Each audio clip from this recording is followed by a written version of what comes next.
ఉదయకాలపు వాక్య భాగమును మనం జ్ఞాపకం చేసుకున్నాం.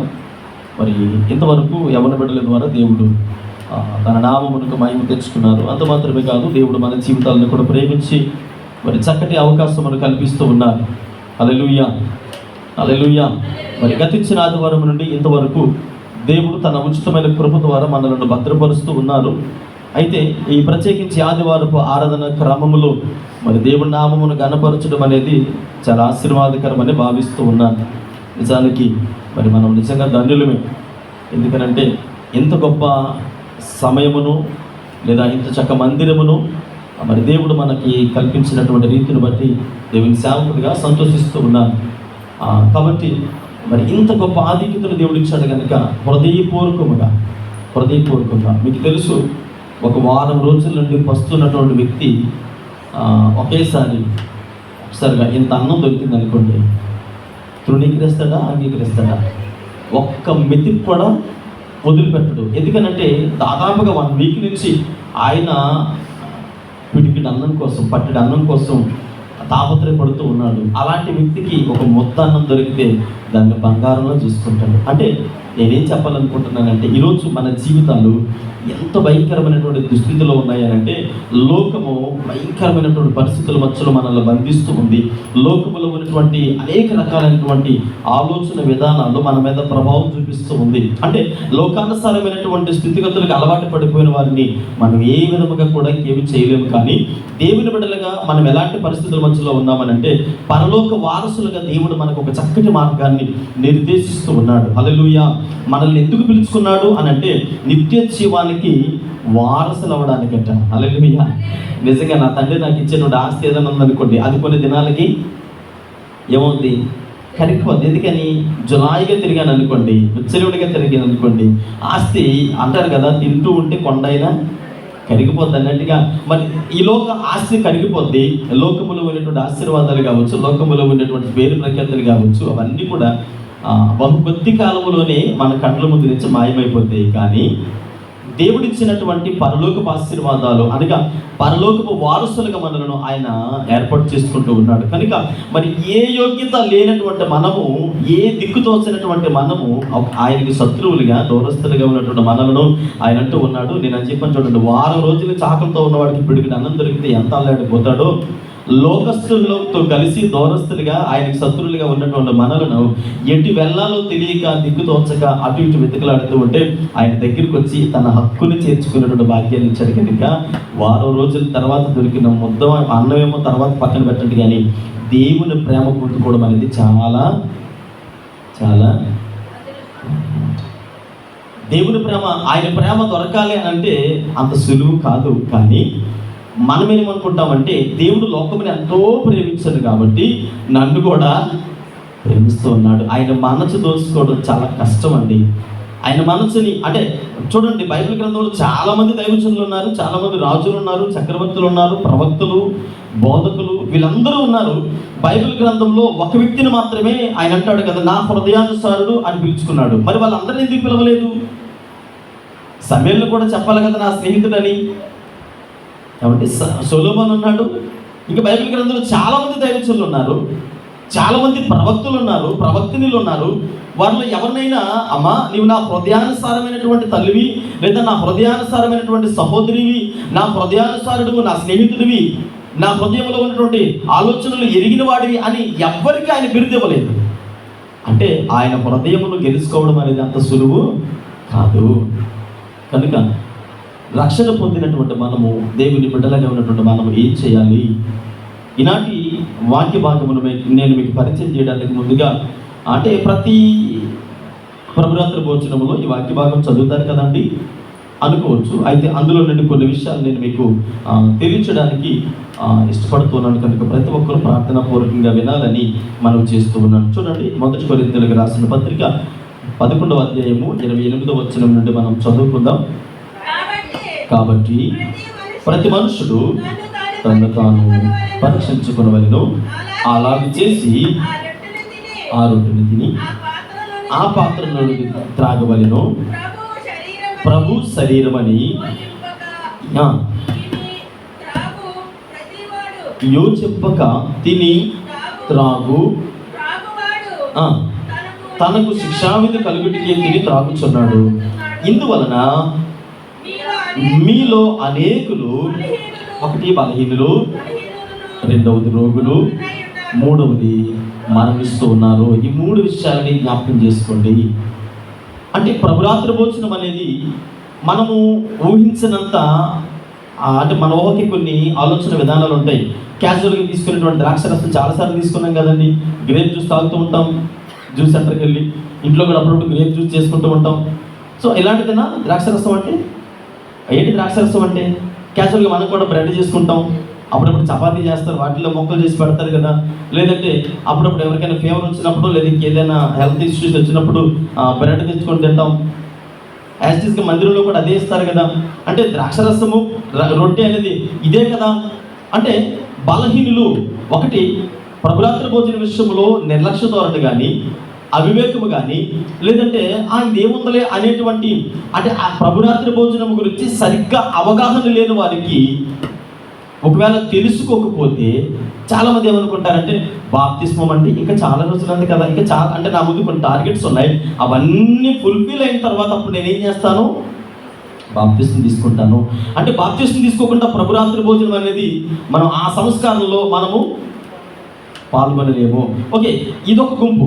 బాప్తిస్మం తీసుకున్న తర్వాత కూడా సరైనటువంటి యోగ్యత లేకుండా, అర్హత లేకుండా ఎలాగబడితే అలా ప్రభురాత్రి భోజనంలో చేయి పెట్టడం అనేది, అలా చేస్తూ ఉండడం వల్ల ఇమీడియట్గా నీకు పనిష్మెంట్ రాకపోవచ్చు. అక్కడ 3 లక్షణాలు మనకు కనబడుతుంది. ఒకటి బలహీనులు. ఏ విషయంలో బలహీనులు? ఏ విషయంలో బలహీనులు? దేహం విషయంలో కాదు, కానీ ఇక్కడ అపోస్తలుడైన పౌలు కొన్ని విషయాలలో మాట్లాడుతూ ఉన్నాడు.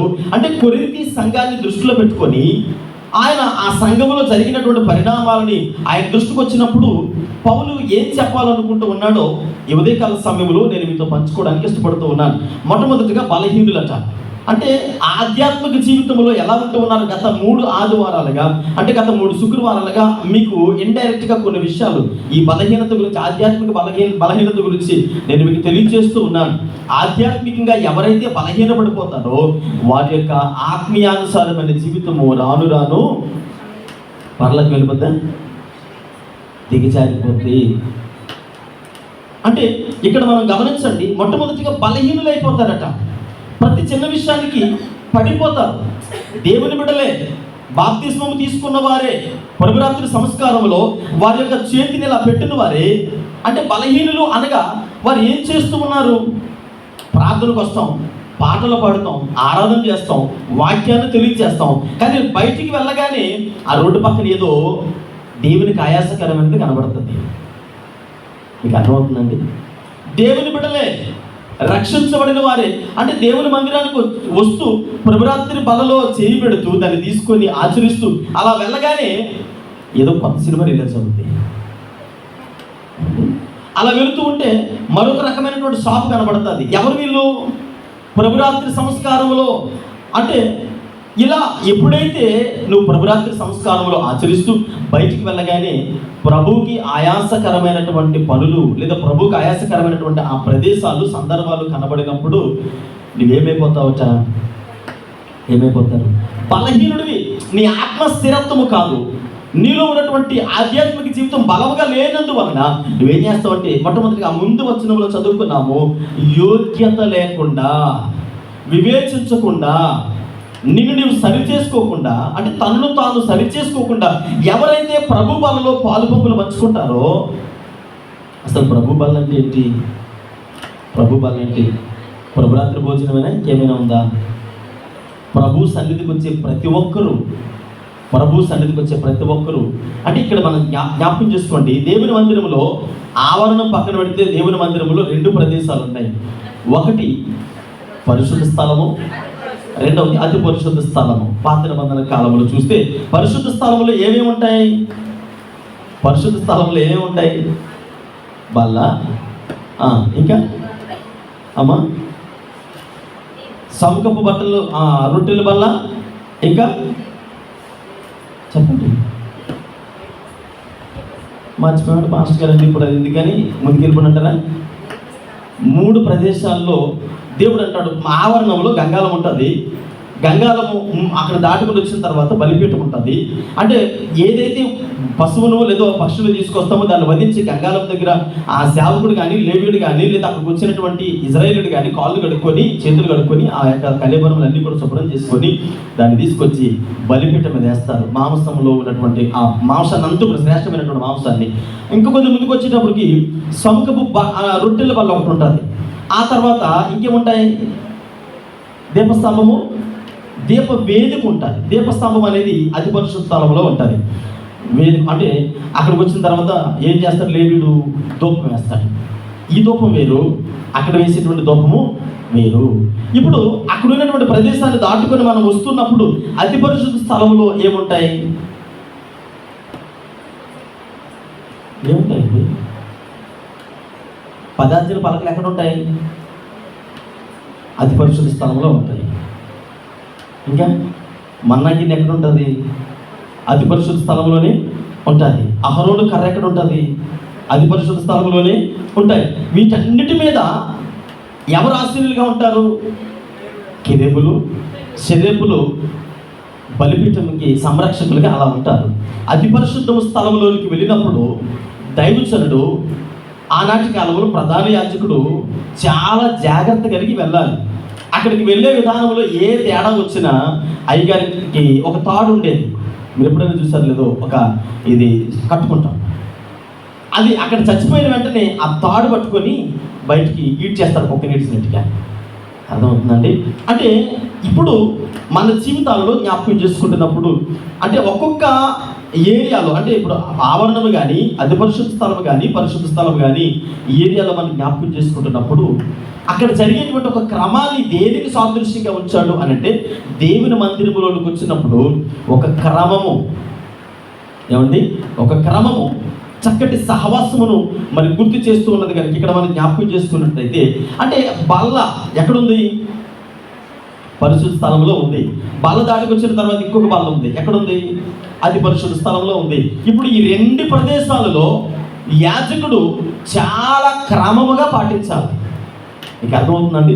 ఆవరణంలో నుండి అతి పరిశుద్ధ స్థలంలో కానీ, పరిశుద్ధ స్థలంలో కానీ ఎవరు ప్రవేశించడానికి అవకాశం లేదు. ఒక్క ప్రధాన యాజకుడు మాత్రమే ప్రవేశించాలి.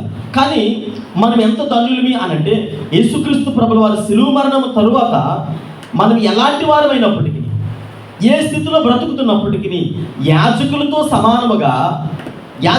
సమానంగా ఒక వాక్య భాగాన్ని తరచుగా చాలామంది సేవకులు జ్ఞాపకం చేస్తారు. ఏమంటారంటే, దైవజనులైనటువంటి మీరు మరి జాగ్రత్తగా ఉండాలి. ఎందుకని మీరు ఎన్ని తీర్పులు చెప్పాలి? రెండు అంటారు. నేను అంటాను, యేసుక్రీస్తు ప్రభుల వారు వచ్చిన తర్వాత సేవకులకు రెండు తీర్పులు ఉన్నట్లుగా ఇప్పుడు మనకు కూడా, అనగా విశ్వాసులకు కూడా దేవుడు ఏ విషయంలో లెక్క అడగడా? దేవుని మందిర విషయంలో కానీ, పరిచర్య విషయంలో కానీ, లేదా సహవాస విషయంలో కానీ, నీ ఇరుగు పొరుగు వారి విషయంలో కానీ నువ్వు బాధ్యత కలిగి ఉన్నావు. ఎందుకని? కృపాకాలంలో ఉన్నావు కనుక దేవుడు నీకు బాధ్యతను అప్పగించాడు. శిష్యులతో యేసుక్రీస్తు ప్రభుల వారు చెప్పింది ఏంటంటే, నేను మీకు ఏ సంగతులను బోధించాను? అంతే కదా అన్నారా లేదా మాట? మత్తయి సువార్తలో అంటారు కదా, నేను మీకు ఏ సంగతులను ఆజ్ఞాపించాలో వాటన్నింటినీ సర్వలోకములకు వెళ్ళి మీరు ఏం చేయాలి? మీ దగ్గర దాచుకోండి అనలేదు. ఇప్పుడు విన్నవారు ఏం చేయాలి? యేసు ప్రభువారు ఆజ్ఞలను పట్టుకొని ఆయా ప్రాంతాలకు వెళ్ళిపోవాలి. అంటే విశ్వాసమైన మనకి కూడా బాధ్యత ఉందా లేదా? ఖచ్చితంగా. అప్పుడు మిమ్మల్ని ఎక్కడుతారు లేదు దేవుడు. అంటే ఈ బల్ల దగ్గరకు వచ్చినప్పుడు సేవకుడు మాత్రమే కాదు, విశ్వాసులు మాత్రమే కాదు, మనందరము కూడా యేసుక్రీస్తు ప్రభుల వారు ఒకానొక లేఖన భాగంలో అంటారు, మీరు నాకు విశ్వాసులు కాదు, మీరు నాకెవరు స్నేహితులుగా మార్చుకొని శిష్యులుగా మలుచుకుంటున్నాను అని చెబుతూ ఉన్నాడు. పిల్లలు జ్ఞాపకం చేసుకోండి. ఈ మాటలు ఎందుకు మీకు పరిచయం చేస్తానంటే, బల్లను వివేచింపక, దేవుని మందిరమును వివేచింపక, దేవుని సహవాసమును వివేచింపక, అంటే దీని గురించి మనకు ఒక దృక్పథం ఏర్పడిపోయింది, మనకు ఒక ఆలోచన ఏర్పడిపోయింది. ఏం ఏర్పడిపోయింది అని అంటే, ఇది ఈరోజు మొదటి ఆదివారము. ఏమిస్తారు? రొట్టిస్తారు, ద్రాక్షరసము ఇస్తారు. కాబట్టి ఈరోజు మనం వెళ్ళి క్రమం తప్పకుండా తీసేసుకోవాలి. అంటే తీసుకునే విధానంలో వివేచన ఉందా మనకు? అసలు ఎందుకు బలహీనులైపోతూ ఉన్నాడు? ప్రార్థన మందిరానికి వస్తూ ఉన్నాం, వెళ్ళి లోకంలోకి వెళ్ళి అన్ని రకాల కార్యక్రమాలు చేస్తూ ఉన్నాం. అంటే దిగజారిపోతున్నావు అంటే నువ్వు బలహీనుడివే. మీరు అడగొచ్చు, అయ్యారండి నేను ఎక్కడ పడిపోలేదండి అని అంటే అక్కడ కూడా వస్తాను, ఎక్కడ పడిపోయారో అవి కూడా చెప్తాను నేను. గమనించండి. రెండవది ఒకటి బలహీనులు, రెండవది రోగులు. ఏ రోగి? ఇర్మియా ప్రవక్త అంటాడు, ఇదిగో హృదయం అన్నిటికంటే మోసకరమైనది, అది చాలా మంచి రోగాన్ని కలుగుతున్నాడా? ఘోరమైనటువంటి రోగం. అంటే ఇప్పుడు డాక్టర్ దగ్గరికి వెళ్ళగానే, సార్ మీరు కొంచెం దూరంగా కొంచెం డిస్టెన్స్ మెయింటైన్ చేయాలి. ఎందుకని? ఇదిగో ఆ రూమ్లోకి ఎవరు వెళ్ళకండి, ఆ రూమ్లో ఆవిడ ఒక్కరితే ఉంది, లేదంటే ఇగో ఈ రూమ్లో తనకి ప్రత్యేకించి ఆవిడ అక్కడ ఉంచండి, ఆవిడ టొర్రు తగ్గుతుంది అనుకోండి, ఆవిడకి ఏమంటారు? అమ్మా, ఇప్పుడు ఆవిడతో కలిసి ఇంకొక 10 మంది ఆరోగ్యవంతులు ఆ రూమ్లో పెట్టాం అనుకోండి, ఒక వారం రోజులు అక్కడ ఉన్న తర్వాత ఆవిడ తగ్గిపోద్దా? వీళ్ళకి అంటుకుంటుందా? ఆవిడకి తగ్గిపోద్దా? వీళ్ళకి అంటుకుంటుందా? మంచి ఇమ్యూనిటీ పవర్ ఉన్న వాళ్ళు 10 మందిని ఆ రూమ్లో పెట్టి, ఆరోగ్యవంతులు అందరిని ఆ రూమ్లో పెట్టి, ఆ పేషెంట్తో పాటుగా మొన్న ఎక్కడో నిన్న ఒక దగ్గరికి వెళ్ళాను. వెళ్తే అమ్మ పెద్ద ఆవిడే అమ్మ అన్నారు, నాన్న నాకు జలుబు ఉందిరా, నేను దగ్గరికి రాను, దూరంగా ఉండు అన్న. పర్లేదమ్మా, ఏం కాదులే, ఏముంది, జలుబే కదా, ఏం కాదులే రా అమ్మ అంటే. ఆవిడకి తెలుసు ఏమన్నారంటే, జలుబు అనేది ఒక వ్యక్తి నుంచి ఇంకొక వ్యక్తికి వ్యాప్తి చెందుతుంది. ఇది ఒక వైరస్, ఒక వ్యక్తి నుంచి ఇంకొక వ్యక్తికి చాలా త్వరితంగా వెళ్ళిపోద్ది అని ఆవిడకి తెలుసు. అందుకనే వద్దు నాన్న, దూరంగా ఉండి, పర్లేదు ఇంకా దూరంగా ఉండి ప్రార్థన చేయి అంటే. ఇప్పుడు మనకు తెలుసు కొన్ని రోగాలు మనకు తెలుసు, వారితో కలిసి మనం సహవాసం చేస్తే, ఒక రూమ్లోనో, ఒక ప్రాంతంలోనో, ఒక మందిరంలోనో, లేదా ఒక ఇంటిలో వాళ్ళతో కలిసి ఉంటే ఆ రోగం మనకు కూడా. ఇది ఏ రోగం అంటున్నాడు ఇర్మియా ప్రవక్త? ఘోరమైనటువంటి రోగం అంట. ఇలాంటి రోగం అంటుకుంది అనుకోండి, అది ఎక్కడ కూడా నయం అవ్వదు. ఒకటి బలహీనత, దేనికి పడితే దానికి పడిపోతాం, ఏది పడితే చూడగానే వెంటనే అలా నీరు గారిపోతాం, అలా నిలబడిపోతాం, అంటే అలా ఆగిపోయి అలాగే చూసుకొని ఉంటాం. పద అంటే వస్తానుండు అంటాం. దేనికి బలహీనుడివి? ఏ విషయంలో బలహీనులుగా ఉంటున్నావో జ్ఞాపకం చేసుకోవాలి. రెండవది, నీకున్న రోగం ఏంటో నువ్వు తెలుసుకోవాలి. నీకున్న రోగం ఏంటో తెలుసుకుంటే ప్రభు బలను చేయేసేటప్పుడు ప్రభు బలని అంటే నువ్వు వివేచించుకొని తీసుకుంటున్నావు కనుక ఈ 2 పరిస్థితులు నీ జీవితంలో ఉంటూ ఉన్నాయి. మూడవది, ఏం చేస్తున్నారట? చచ్చిపోతున్నారట. ఏమండి మీరు అడగొచ్చు, అయ్యారండి మన విశ్వాసం ఎవరు చచ్చిపోలేదు, కానీ 40 సంవత్సరాల నుంచి ఇదే చర్చలో బల తీసుకుంటున్నామండి, మేము ఎవరో చచ్చిపోలేదండి, చూడండి చాలా పుష్టిగా ఉన్నాం, చాలా బలంగా ఉన్నామంటే, నేను మొదట్లో మీకు తెలియజేశాను, శారీరకంగా చనిపోకపోయినా ఆధ్యాత్మికంగా ఎలా ఉన్నారు? ఆధ్యాత్మికంగా చచ్చిపోయారు. అందుకనే ప్రకటన గ్రంథంలో భక్తులని యోహాను ద్వారా దేవుడు మాట్లాడతాడు, ఇదిగో మెట్టుకి మీరు పేరుకి మాత్రం బ్రతుకున్నారు, కానీ మీరు ఎలా ఉన్నారు? మృతులే. అంటే ఆధ్యాత్మికంగా చచ్చిపోయాము.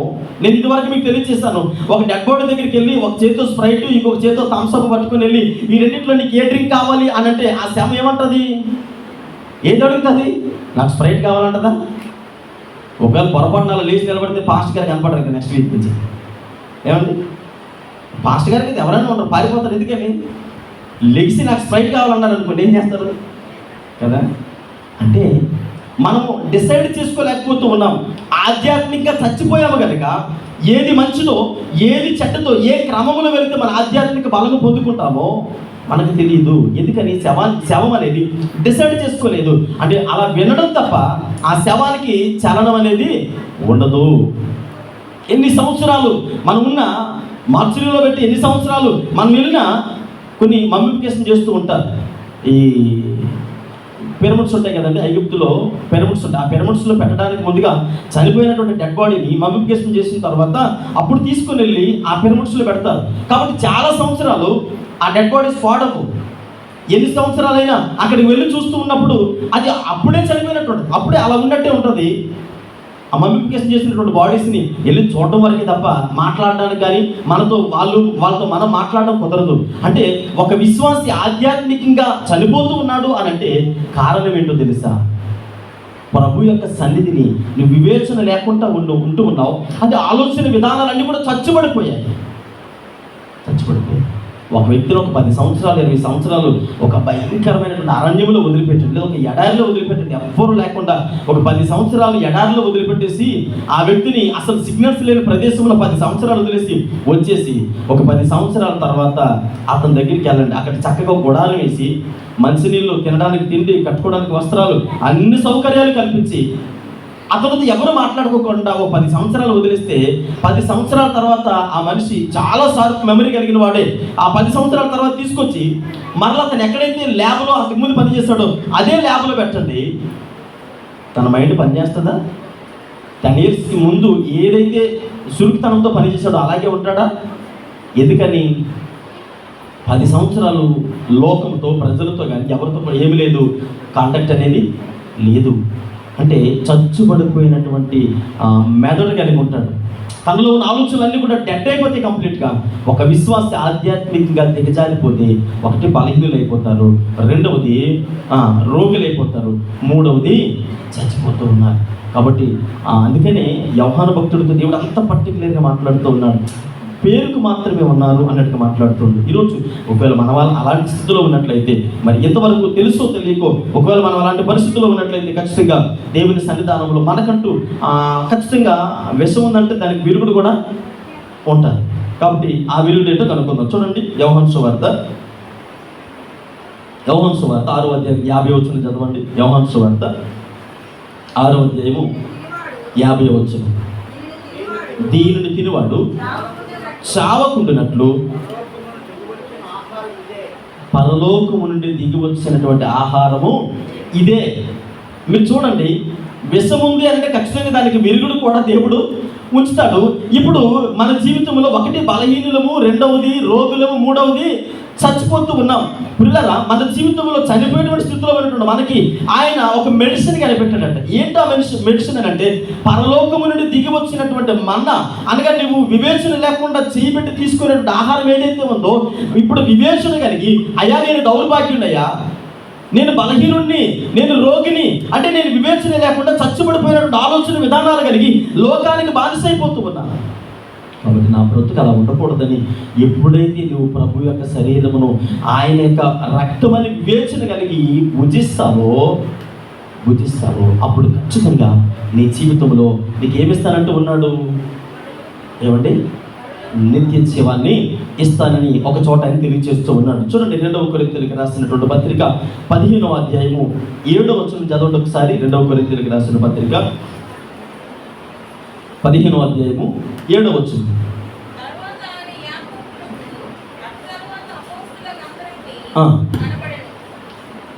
చదవండి.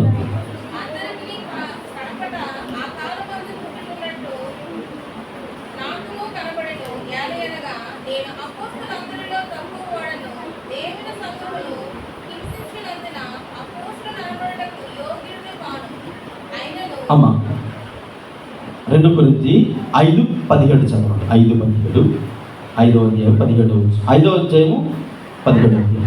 కాగా ఎవడైనను క్రీస్తునందున్న ఎడల చాలండి. క్రీస్తునందు ఉన్న ఎడల ఒకటి వివేచన లేకుండా తీసుకునేటువంటి ప్రతి ఒక్కరూ జ్ఞాపకం చేసుకోవాలి. వివేచన లేకుండా, ఆలోచన లేకుండా, భయభక్తులు లేకుండా, ఆచారంగానో లేదంటే నామకార్థంగానో ప్రభు బలలో చేయబెట్టే ప్రతి ఒక్కరితో దేవుని సేవకుడిగా మాట్లాడుతున్నాను. క్రీస్తునందు ఉన్నవాడు మాత్రమే ఒక నూతన స్వభావం కలిగి ఉంటాడు, నూతన ఆలోచన విధానాలతో ఉంటాడు. క్రీస్తునందు లేనివాడు ఒక డెడ్ బాడీ అని తెలియజేస్తాను. క్రీస్తునందు లేకపోతే ఒక సాధారణమైనటువంటి చనిపోయినటువంటి మృతతుల్యమైనటువంటి దేహమే. ఆ ముందు ఎన్ని రకాల ఆలోచనలు పెట్టి 1 కేజీ బంగారం తీసుకొచ్చి ఆ శవం దగ్గర పెట్టినా తీసి దాచుకుంటాడా? దేవుని వాక్యము శ్రేష్టమైనది, ఆశీర్వాదకరమైనది. ఇప్పుడు శ్రేష్టమైనటువంటి జుట్టు దేని దారుల కంటే మధురమైనటువంటి వాక్యాన్ని తీసుకొని వెళ్ళి ఆ డెడ్ బాడీ దగ్గర పెడితే తీసుకుంటాడా? ఎందుకు తీసుకోరు? మృత తుల్యమైనటువంటి జీవితాలు కలిగినటువంటి పరిస్థితుల్లో ఉంటూ ఉన్నాం. హల్లెలూయా, హల్లెలూయా.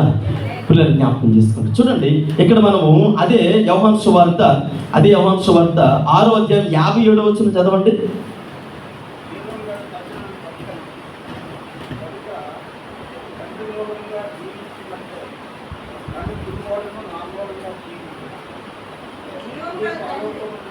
చూడండి, యోహాను సువార్త 6వ అధ్యాయము 57వ వచనాన్ని చదువుతూ ఉన్నాను. జీవము గల తండ్రి నన్ను పంపెను కనుక నేను తండ్రి మూలముగా జీవించుచున్నట్టే నన్ను తినువాడును నా మూలముగా చచ్చిపోయినటువంటి ఆ 3వ పాయింట్.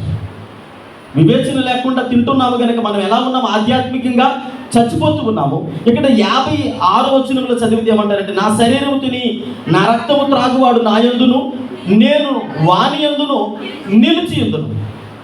వివేచన కలిగిన వారి జీవితంలో జరిగేటువంటి కార్యక్రమాలు ఇవి. వివేచన లేకుండా ఉంటే నీలో ఎవరుండరు? ప్రభు ఉండడు. నీతో సహవాసం చేయడానికి ఇష్టపడుతూ ఉన్నాడు. ఆయనతో నీవుతో ఆయన కలిసి ఉంటారు. నీకు ఏ సమస్య వచ్చినా, దావీదు జీవితంలో అదే జరిగింది. దావీదుని దేవుడు అందుకే అన్నాడు, నా హృదయాన్ని అనుసరించి నడుస్తాడు. తనేం చేస్తున్నా ఇమీడియట్గా నాకు చెప్తాడు. అంటే ఈరోజు నువ్వు ప్రభువుతో ఉంటే నూతన ఆలోచన విధానంలో ఉంటావు, నూతన సృష్టిగా ఉంటావు. పాతవన్నీ కూడా నీ బ్రతుకులో ఉండవు. ఇప్పుడు ప్రభువుతో ఉంటావు కనుక ఇమీడియట్గా ఏమంటావు అంటే, ప్రభా నేను పని చేస్తూ ఉన్నాను, చేయొచ్చు చేయకూడదా? వద్దు ప్రభా, నేను ఆ విషయానికి నేను దూరంగా ఉంటాను అంటే నీవు సంభాషణ చేస్తూ ఉంటావు. ఎందుకంటే దేవుడితో నీతో దేవుడు ఉంటారు కనుక ఎప్పుడు నీ సంభాషణ అంతా కూడా, అందుకనే యేసుప్రభు ఒక చోట అంటారు, నీ సంభాషణ అంతా కూడా దేవుడితో ఉంటావు కనుక ఉప్పు వేసినట్టుగా ఉంటుంది, ఎవరికి విరక్తి కలిగించదు, ఉప్పు వేసినట్టుగా ఉంటుంది అంటారు. అందుకే ఇక్కడ చూడండి 57వ వచనంలో అంటాడు, 57వ వచనంలో, జీవము గల తండ్రి నన్ను పంపిన కనుక నేను తండ్రి మూలముగా జీవించినట్టే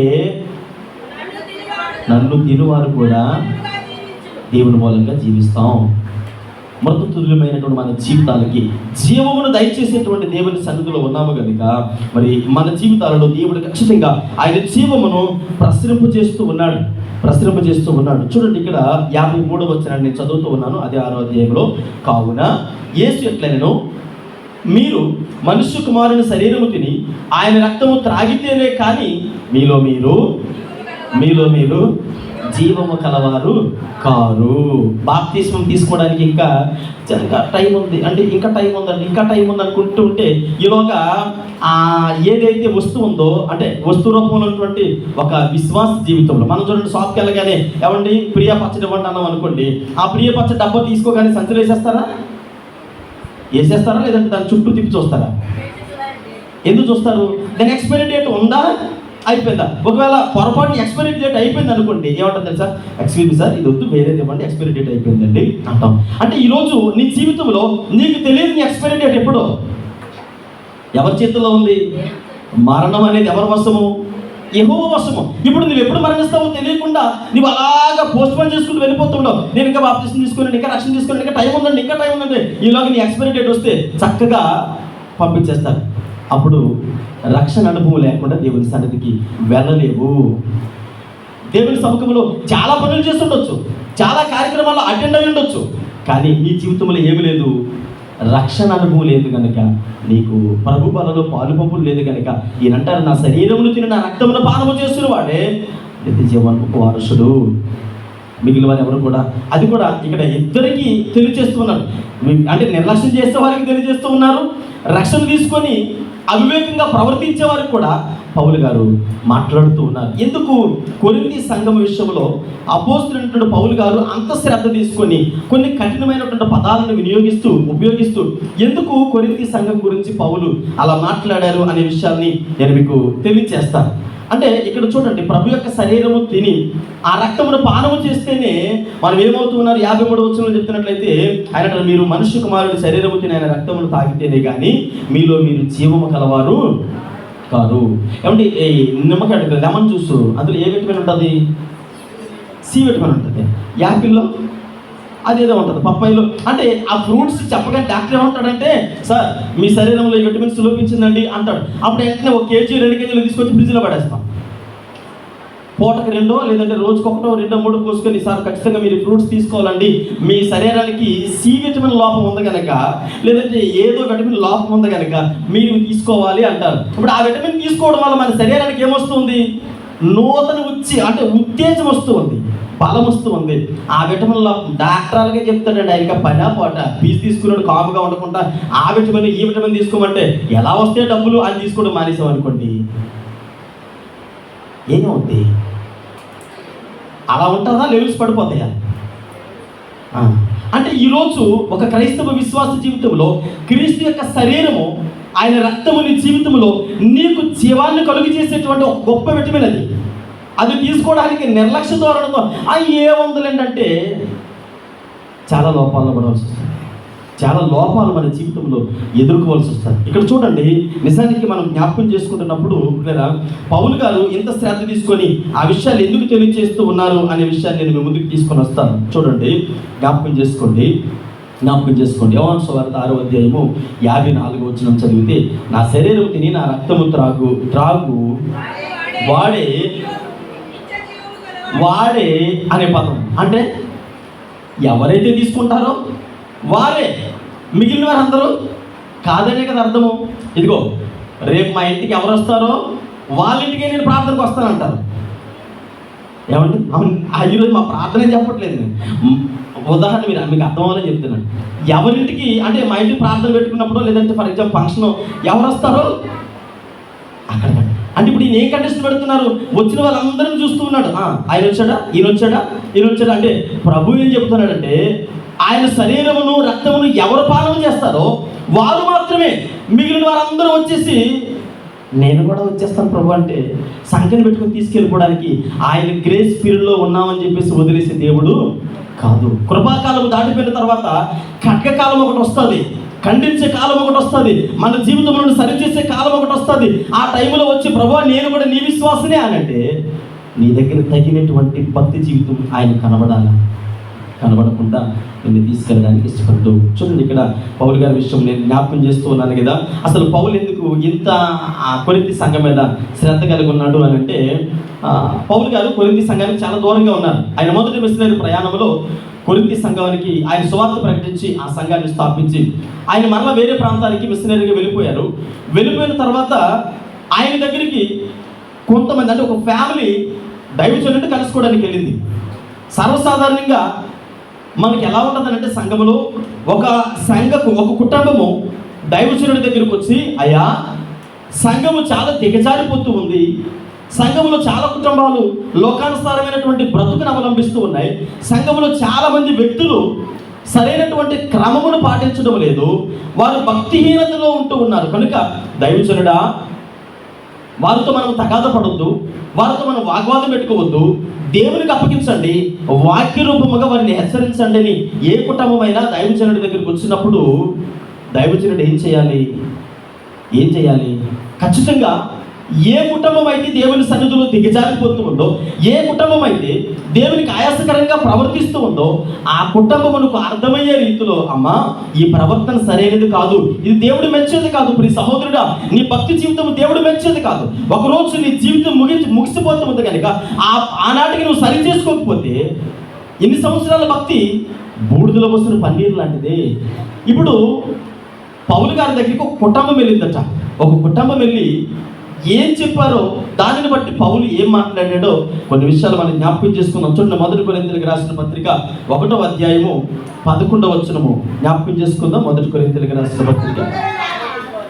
నా సహోదరులారా, మీలో కలహములు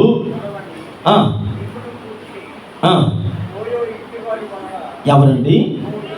క్లోయో ఇంటివారు వలన నాకు తెలియవచ్చును. చాలండి. పౌలు కొరింథీ సంఘానికి లెటర్ రాస్తున్నారు. పౌలు దూరంగా ఉన్నారు, వేరే దగ్గర ఉన్నారు. కొరింథీ సంఘం అనగా ఎంతో ప్రయాసపడి సువార్త ప్రకటించి అందరినీ కూడా ఆధ్యాత్మికంగా బలపరిచి, ఇదిగో మీరు అందరూ కూడా ఒక సంఘముగా ఉండండి, యేసుక్రీస్తు ప్రభుల వారు మీ కొరకే కలువరి శిలువలో తన యవ్వన కాలపు రక్తంలో చిందించారు కనుక మీరు నమ్మకస్తులుగా ఉండండి, యథార్థపరులుగా ఉండండి, మీకంటూ ఒకరోజు పరలోక పిలుపు రాబోతుంది, అప్పుడు మీరు సిద్ధపడండి అని పౌలు గారు వారికి జాగ్రత్తలు చెప్పి వాక్యాన్ని నేర్పించి భయభక్తులు నేర్పించి ఆయన మరొక ప్రాంతానికి వెళ్ళిపోయిన తర్వాత ఇప్పుడు కొరింథీ సంఘములో నుంచి ఒక కుటుంబము, ఏ కుటుంబం అది? క్లోయో అనేటువంటి ఒక కుటుంబ సభ్యులు ఎవరి దగ్గరికి వెళ్ళారట? పౌలు గారి దగ్గరికి వెళ్ళి, అయ్యా దైవజనుడా మన సంఘ పరిస్థితి చాలా అధ్వానంగా ఉంది, మన సంఘము చాలా భయంకరమైనటువంటి దుస్థితిలో ఉంది, వారు ఏం చేస్తూ ఉన్నారో ఏం పాటిస్తూ ఉన్నారో అంటే దేవుని పట్ల వారికి ఉన్నటువంటి విధేయత ఏంటో, దేవుని మందిరంలో ఎలా ప్రవర్తించాలో ఈనాటికి నేను అక్కడ చూస్తూ ఉంటాను, కొంతమంది జీవితాలు చూస్తున్నప్పుడు దేవుని కంటే వీళ్ళు దేవుళ్ళ ఫీల్ అయిపోతూ ఉంటారు. దేవుని మందిరానికి వచ్చే విశ్వాసులు ఎలా ఫీల్ అవుతుంటారంటే, వాడు కూర్చో దేవుడా అంటారు. అంటే దేవుడు వచ్చినా సరే, అంటే నీ విశ్వాస భక్తి జీవితము దేవుని మందిరంలోకి వచ్చినప్పుడు దానికి ఒక మాట అన్నట్టు నాకు గుర్తు. అయ్యా, నీ మందిరంలోకి వెళ్ళినప్పుడు 2వ వచనంలో చూడండి, 2వ కీర్తన భాగం చదవండి ఒకసారి. 2వ కీర్తన భాగము 10వ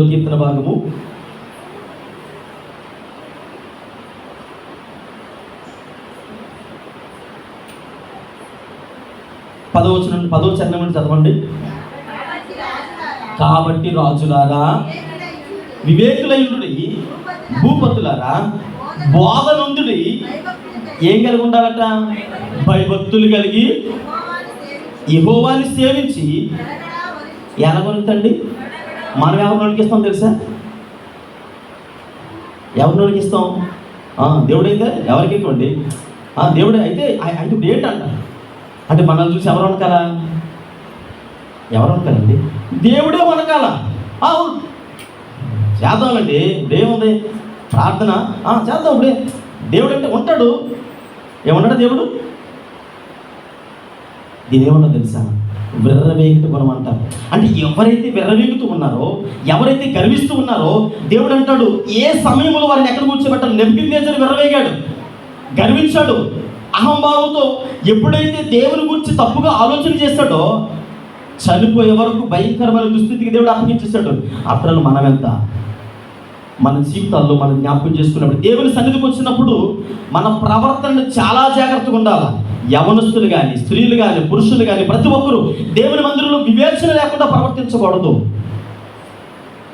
ఎవరైతే వివేచన కోల్పోతారో, కొంతమంది అంటారు కదా, వాడికి తల్లి చెల్లి అక్క తెలియదండి, ఆడు ఎవడంటే అసలు వివేచన, ఆడి మూర్ఖుడండి అంటారు. అంటే వివేచన లేదంటే ఆ వ్యక్తి దేంతో పోలుస్తూ ఉంటారు? పశువుతో పోలుస్తూ ఉంటారు. అంటే దేవుని మందిరానికి వచ్చి మనం కూర్చునే విధానం తెలియదు, దేవుని మందిరంలో ప్రవర్తించే విధానం తెలియదు, దేవుని మందిరంలో ఎలా భయభక్తులు కలిగి ఉండాలో తెలియదు. దేవుడు నీకేమి నేర్పించాడు, ఎన్ని సంవత్సరాలు, దాన్ని కూడా పెడచెవిలో పక్కన పెట్టేస్తాం. దేవుడే కదా ఉంటాడే దేవుడు. ఎవరి కోసం వస్తున్నాడు దేవుని మందిరానికి? మనలో మనం ఎక్స్పోజ్ చేసుకోవడానికి దేవుని మందిరానికి నాతో సహా ఒబీడియెంట్ కలిగి. కీర్తనకారుడు అంటాడు, దేవుని సన్నిధిలోకి వచ్చినప్పుడు భయభక్తులు కలిగి గడగడలాడుతూ వణుకుతూ సేవించాలట. గడగడలాడుతూ వివేచన లేకుండా ఎలా పడితే అలా తీసుకుంటే బలహీనులు, రోగులు, చచ్చిపోయిన తర్వాత నువ్వు చేసే భక్తి దేనికి? ఆయన అంటాడు, నువ్వు చనిపోయిన తర్వాత దేనికి ఉపయోగం లేదు, నిరుపయోగమైనటువంటి సాధనం. ఏమంటే నా తండ్రి నాకు చాలా ఇష్టం, ఆయన కనబడకపోతే అన్నం తిన్నాం, ఆయన కనబడకపోతే మంచినీళ్ళు తాగినాం.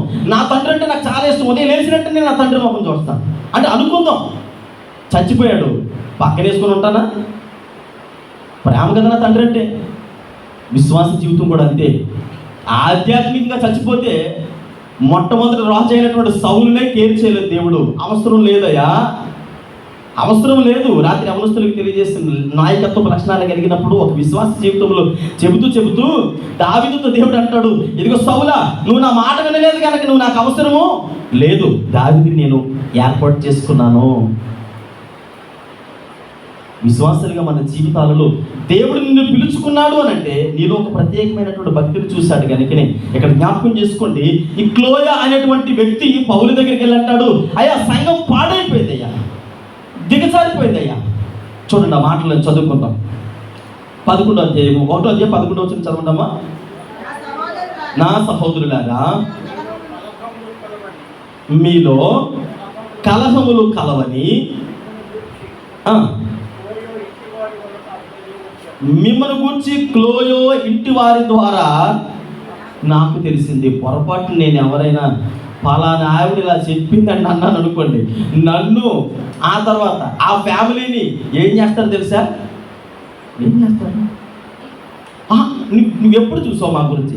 నువ్వు చూసావు, నువ్వు అంత నీతిమంతురాలువా, నువ్వు అంత నీతిమంతుడువా అడగరా. ఇప్పుడు క్లోయో ఏం చెబుతూ ఉన్నాడు దేవుని మందిరంలో? అయ్యా నా పేరు చెప్పండి, నేనే చెప్పానని చెప్పండి, ఏ పర్వాలేదు. ఎందుకని? వారు వివేచన లేకుండా ప్రభు సంస్కారం తీసుకుంటూ ఉన్నారు, వివేచన భయభక్తులు లేకుండా ఉంటూ ఉన్నారు.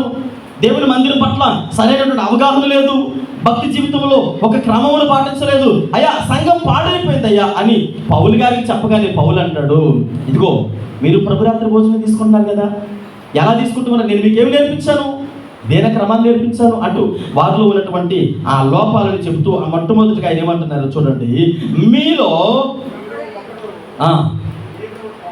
కలహములు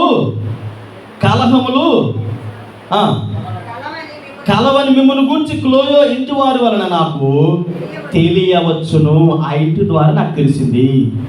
ఇలా ఇంటి దగ్గర నానా రకాలుగా పోట్లాడుకుని వచ్చేసి, వీధిలో ఎక్కడో నానా రకాలుగా పోట్లాడుకుని వచ్చేసి, లేదా సంఘములో అనేక రకాల కలహాలతో ఉంటూ మనసులో అన్నీ ఉంటూ లోపలేముంది, అదే ప్రైజ్ లార్డ్ ఉందా? ప్రైజ్ ద లార్డ్ అంటే ఏంటి అసలు? ప్రైజ్ ద లార్డ్ అంటే ప్రైజ్ ది లార్డ్ అంటాం కదా, ప్రైజ్ ది లార్డ్ అంటే అది ఎగిరిపోతుంది, ప్రైజ్ లార్డ్ అంటే అంటాం, అది కనిపిస్తుంది, అది అలా వచ్చి వెళ్ళిపోతుంది. అంటే మీరు నేను కలిసి అంటే దేవునికి స్తుతి. ఇప్పుడు దేవునికి స్తుతి ఎక్కడి నుండి వస్తూ ఉంది? లోపలేముంది? లోపలేముందండి? సౌలు గారికి ఉండేది ఒకటే, అల్లుడా రా భోంచి, డైనింగ్ టేబుల్ దగ్గరికి ఎంత ప్రేమ. అల్లుడు దావీదు వచ్చాడు, అమ్మా మేకాలు తీసుకురా, అది తీసుకురా, ఇది తీసుకురాని ఇలా కూర్చోగానే ఇలా సర్దుకునేవాడట. ఏంటది? ఈటు సర్దుకునేవాడట. ఎప్పుడైతే ఇలా ఒంగోని మొద్దు నోట్లో పెట్టుకుంటాడో గుచ్చితే ఈటు వెన్నులో నుంచి బయటకు వచ్చేలా, అంటే ప్రేమతో పిలిచేటువంటి ప్రేమ కాదు అది. ఇప్పుడు సిస్టర్ గారు బ్రదర్ గారు ప్రైజ్ అండి అంటాం, కానీ లోపల ఏముంది? ఉందా లోపల? ఏముంది లోపల? కలహమా, కక్షలా, విభేదాలా? అంటే వివేచన లేకుండా దేవుని మందిరానికి వస్తూ ఉన్నావు. దేవుడు కలహమునకి వెనకాలకుడు కాదు, ఆయన ప్రోత్సహించేవాడు కాదు, ఆయన నిన్ను ఇప్పటికప్పుడు సరిచేయాలనుకుంటూ ఉన్నాడు. ఆయనకు తెలిసిన విధానం ఒకటే. ఈరోజు యవనస్తులు పాడిన పాట ఉంది కదా, వాక్యమైనటువంటి దేవుడు, ఆయనను మనం బ్రతికించే దేవుడు. ఒకవేళ జీవితాన్ని ఆయన సమూలంగా పాడు చేయాలనుకుంటే ఈరోజు ఈ సమయంలో ఈ ప్రదేశంలో మనం ఉండేవాళ్ళమి కాదని దేవుని సేవకుడిగా తెలియజేస్తూ ఉన్నాను. చూడండి, ఇక్కడ మనం జ్ఞాపకం చేసుకుంటూ ఉన్నాము యోహాను సువార్త 6వ అధ్యాయము మరొకసారి చదువుదాం. 54వ వచనం ఒకసారి చదివి ముందుకు వెళ్దామండి. నా శరీరము తిని త్రాగువాడే నిత్య జీవము గలవాడు. నిత్య జీవానికి వారసుడు అవ్వాలంటే బల్లలో చేతులు పెట్టే ముందు దేవుని మందిరములో ఉండేటువంటి ప్రతి విశ్వాసి ప్రార్థన సహవాసంలో పాల్గొనే వారిలో ఏముండకూడదు? కలహప్రియులు అంటారు కదా, అదో బిరుదది, కలహప్రియులు అంటారు.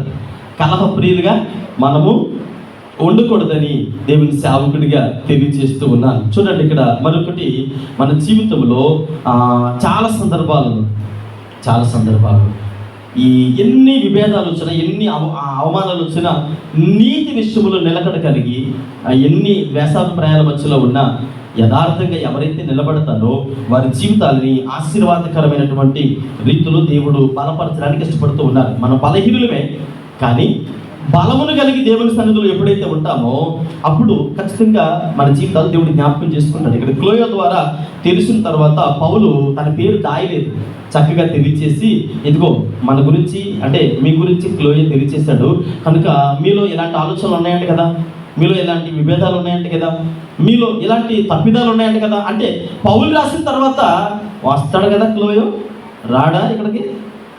అక్కడ ఉండిపోడు కదా, వస్తాడా రాడా? సంఘంలోకి వస్తాడు కదా అని ఇప్పుడు వీళ్ళు కాస్త కూర్చున్నారా, సరి చేసుకున్నారా? ఏమండి, పౌలు గారు ఉత్తరం రాసిన తర్వాత క్లోయో చెప్పాడా అంటే ఇప్పుడు క్లోయో వచ్చిన తర్వాత ఏమయ్యా ఇలా చెప్పవట కదా అని ఆయనతో తగాదా పడలేదు. మాలో ఉన్న బలహీనత ఇవి అని తనకు వారు సరి చేసుకోవడానికి ఇష్టపడ్డారని దేవుని సేవకుడిగా తెలియజేస్తూ ఉన్నాం. చూడండి, మొదటి కొరింథీయులకు రాసిన పత్రిక 3వ అధ్యాయము, 3వ అధ్యాయము 3వ వచనం నుండి చదువుకుందాం. మీలో అసూయయు కలహమును ఉండగా శరీర సంబంధులైన మనుషుని రీతిగా నడుచుకున్న వారు కాదా? ఒకడు నేను చాలండి. ఇక్కడ పౌలు వారిని క్వశ్చన్ చేస్తున్నాడు కొన్ని విషయాల్లో. కొరింథీ సంఘానికి ఉత్తరం రాస్తూ అంటారు, మీరు శరీర సంబంధులుగా ప్రవర్తిస్తూ ఉన్నారు. ఆత్మీయానుసారమైన బిడ్డలుగా ప్రవర్తించడం లేదు. శరీర సంబంధులు దేని గురించి ఆలోచన చేస్తారని చెప్పాను? శరీర కార్యాల మీద మనసు ఉంచుతారు. శరీర కార్యాల గురించి ఆలోచన చేస్తూ వారికి నిద్ర పట్టదు. ఇంకా 24 గంటలు శరీర కార్యక్రమాల విషయంలో ఆలోచన చేస్తూ ఉంటారు. కానీ పౌలు అంటాడు, ఇది నేను మీకు నేర్పించింది అది కాదు కదా. ప్రభు క్రమము నేర్పించాను, భక్తిని నేర్పించాను, విశ్వాసంలో ఏ విధంగా ఎదగాలో నేర్పించాను, ప్రభు బలను ఎంత వినయ విధేయతలతో తీసుకోవాలో, ఎలా వివేచన కలిగి తీసుకోవాలో నేర్పించాను. విచ్చలవిడితనంగా తిరిగేసి ఇష్టం వచ్చినట్టుగా ప్రవర్తించేసి వచ్చేసిన తర్వాత ప్రభువా అయిపోయింది ప్రభువా, గతించిన నెలలో ఏదో తెలుసో తెలియక చేస్తారు, కానీ ఈ నెల అయితే మాత్రం ఇక్కడ చూడండి ఇక్కడ నుంచి అన్నట్టుగా ఏదో తీసేసుకొని తినేస్తే 3 రకాలైనటువంటి పరిస్థితుల్లో, ఒకటి బలహీనులు, రెండవది రోగులు, మూడవది చచ్చిపోతున్నారు. ఆధ్యాత్మికంగా చచ్చిపోయిన తర్వాత ఎంత భక్తి చేస్తే ఏ విధమైన ప్రయోజనం లేదు. అందుకేనంటే ఆయన మత్తయి సువార్తలో ప్రభువా అని పిలిచి ప్రతి వాడును నా రాజ్యానికి వారసుడు కాడు. ఎన్ని సంవత్సరాలు భక్తి చేస్తే దానివల్ల వచ్చే ప్రయోజనం ఏంటి? ఏమంటే నేను ఒక దాదాపుగా ఉద్యోగ పరిమితి అనేది కొన్ని సంవత్సరాలు ఉంటుంది, సడన్ ఏజ్ ఉంటుంది. ఆ ఏజ్ దాటిపోయిన తర్వాత మన ఉద్యోగానికి అప్లై చేసినా మనకు రాదు. అలా కాకుండా నేను ప్రతి సంవత్సరం ప్రిపేర్ అవుతున్నాను, చక్కగా ప్రిపేర్ అవుతూ అంటే నేను మామూలుగా ప్రిపేర్ అవుతున్నాను, బుక్స్ చదవడం లేదు, కోచింగ్ తీసుకోవడం లేదు, లేదా దానికి సంబంధించి నేను ఏ జాబ్కి అయితే అప్లై చేస్తానో దానికి సంబంధించిన మెటీరియల్ కానీ, లేదా దానికి సంబంధించినటువంటి ఆ కోచింగ్ కానీ, దానికి సంబంధించిన సిద్ధపాటు ఏమీ లేకుండా ఎగ్జామ్ ఎప్పుడు 10వ తారీఖున సరే వచ్చాడు పేపర్ అని చెప్పేసి ఏకదేగా చూసి 4 సున్నాలు చూసి వచ్చాను అనుకోండి, ఎన్ని సంవత్సరాలు రాస్తే వస్తుంది ఉద్యోగం? అలాగా సరైన సిద్ధపాటు ఉందా? సరైనటువంటి అంటే నాకు సంబంధించినటువంటి ఆ ఉద్యోగానికి సంబంధించినటువంటి ఆ సిద్ధపాటు లేకుండా నేను ఎన్ని సంవత్సరాలు రాసినా దానివల్ల యూజ్ ఏమీ కూడా ఉండదు. ఆధ్యాత్మిక జీవితం పడాలంటే దేవుని మందిరానికి అందరూ వస్తూ ఉన్నాం, కానీ ఆధ్యాత్మికంగా ఎంతమంది స్టెబిలిటీ కలిగి ఉన్నాం? ఆధ్యాత్మికంగా మనల్ని బట్టి ఇతరులు నేర్చుకునేటువంటి క్రమము ఏదైనా ఒక్కటైనా ఉందా? ఒకటైనా చూపించుకోగలుగుతూ ఉన్నామా? అయ్యా అరే ఇలా ఉండండిరా, నేను చూడండి అని ఎప్పుడైనా నువ్వు ఇతరులకి చెప్పగలిగే స్థితిలో ఉన్నావా? అలా లేనప్పుడు ఎన్ని సంవత్సరాలు నువ్వు భక్తి చేసినా, ఇక్కడ మనం జ్ఞాపకం చేసుకుంటున్నాం ఈ వాక్య భాగంలో చూడండి 3వ వచనంలో, మీలో అసూయయు కలహమును ఉండగా. అసూయ చాలా రకాలుగా ఉంటుందట. ఇంట్లోనే అసూయ, మన ఇంట్లోనే. బైబిల్ గ్రంథంలో దావీదు మీద సౌలు ఎందుకు అసూయపడ్డాడండి? గొలియాతుని చంపింది ఎవరు? సౌలా దావీదా? దావీదు చంపినప్పుడు మరి అసూయ ఎందుకు పడాలి? రక్షించినందుకు సంతోషించి దగ్గరికి చేర్చుకోవాలి కదా. కయ్యని హేబేలు విషయంలో హేబేలు మీద కయ్యనికి అసూయ ఎందుకు వచ్చింది? అయ్యా తమ్ముడా, నిజంగా నువ్వు మంచి భక్తి చేసావు, నిన్ను బట్టి నేను కూడా నేర్చుకుంటాను అని నేర్చుకుంటే పోయేది కదా. అంటే నీ పక్కవాడు భక్తి చేస్తున్నప్పుడు నీకు ఎందుకు అసూయ? నీ పక్కవాడికి ఉద్యోగం వస్తే ఆ ఉద్యోగం పొరపాటు ఏదో వచ్చేసింది కదండి, మనం అయితే మామూలు మెరుగు కొట్టేవాళ్ళం కాదని. అంటే అసూయ, ఉద్యోగంలో అసూయ, వ్యాపారంలో పక్కవాడు టమాటాలు అమ్ముడుపోతున్నాయి అనుకోండి, ఏటో నా టమాటాలు అసలు ఎవడో కొనట్లేదు. మన నోరు మంచిదైతే ఊరు మంచిది అవుతుందట. ఎవరికైనా అమ్మా చిల్లరదే ఉన్నది పట్టి తర్వాత చూసుకోవచ్చులేండి, మీరు మరి డబ్బులు కూడా మొహమాట పెట్టండి అన్నారు అనుకోండి, ఆయన ఎంత దూరాన్ని షాప్ పెట్టుకున్నా అక్కడికే వస్తాడు. ఎందుకో తెలుసా? వీళ్ళు పిలిచి అప్పిస్తారు కనుక. తర్వాత ఇచ్చి అంటే ఆ పరిస్థితి చిల్లర లేదండి అంటే మనకి మీకు నాకు డబ్బులు సార్ రండి అన్నారు అనుకోండి, ఆ కమ్యూనికేషన్ అనేది చాలా అద్భుతంగా ఉంటుంది. అసూయతోటి ఆ పక్కోని మీరు చూసి అసూయ పడుతూ ఉంటే ఈ టమాటీలు ఇలాగే ఉంటాయి. మన ఉద్యోగం అంటే ఇప్పుడు పక్కోడికి ప్రమోషన్ వచ్చింది అనుకోండి, ఈ వెనకాలొచ్చుడు లంచం కట్టుంటాడు అందుకే ప్రమోషన్ వచ్చింది అనుకో, ఆయన కష్టపడ్డాడు కానీ ప్రమోషన్ వచ్చింది. అసూయ చెందకుండా ఆయన నువ్వు కష్టపడు, ఆయనకి ఎవరికో అవకాశం వచ్చింది, చక్కగా ఆరాధన చేస్తూ ఉన్నాడు, చక్కగా పాటలు పాడుతూ ఉన్నాడు, చక్కగా వాక్య క్రమంలో నడుస్తూ ఉన్నాడు, దేవుని మందిర పరిచర్యలో చక్కగా ఉంటూ ఉన్నాడు. అని వచ్చేసిందంటే ఆయన దేవుడు మెచ్చాడు కనుక, దేవుని మెప్పించుకున్నాడు కనుక, ప్రార్థన జీవితంలో ఆయన సక్రమంగా ఉన్నాడు కనుక నీకెందుకు అసూయ? దావీదుకి ఇచ్చాడంటే దేవుడు పిలిచిచ్చాడు. ఎంతమంది లైన్లో వస్తే ఆగరాబాయి నువ్వు కాదు ఆయన కొత్త కుర్రాడు అది చూడు ఎంత అందంగా ఉన్నాడు చూడండి అని చెప్పేసి ఆ వచ్చినోడి గొర్రెల కంపుతో వచ్చినోడిని తీసుకొని తైలం అతని మీద వేసే అన్నాడు. అంటే దేవుడికి ఏం కావాలా? మనం ఆయన్ని మెప్పించే భక్తి జీవితం కావాలి. ఇలా జ్ఞాపకం చేసుకోండి. అసూయతో ఇక్కడ అంటూ ఉన్నారు, మీలో అసూయయు ఆ తర్వాత కలహమును ఏం చేస్తూ ఉన్నాయి? ఏలుబడి చేస్తూ ఉన్నాయి. పౌలు అంటూ ఉన్నారు, నేను మీకు నేర్పించిన క్రమం ఇది కాదు కదా, మీరు ఇవన్నీ చేస్తూ ప్రభు బలలో పాలు పంపులు పొందొద్దు అని ఆయన తెలియజేస్తూ ఉన్నారు. అందుకే చూడండి, యోబు గ్రంథం 5వ అధ్యాయం 2వ వచనం చదవండి. యోబు గ్రంథము 5వ అధ్యాయం 2వ వచనం చదువుకుందాం. యోబు గ్రంథము అమ్మా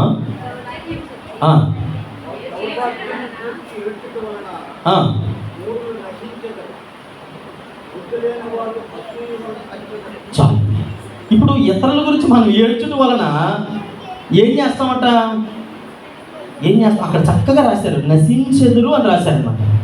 ఇతరుల గురించి మనం ఏడ్చి ఏడ్చి ఏడ్చి ఎంతకాలం అంటే మనం ప్రయత్నాలు చెయ్యము.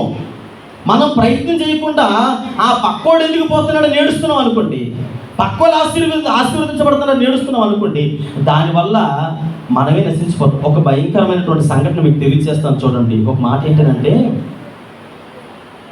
ఎముకలు ఎన్ని సంవత్సరాలకి కుళ్ళిపోతాయి? ఎముకలు ఎన్ని సంవత్సరాలకి కుళ్ళిపోయి మట్టిలో కలుస్తాయి?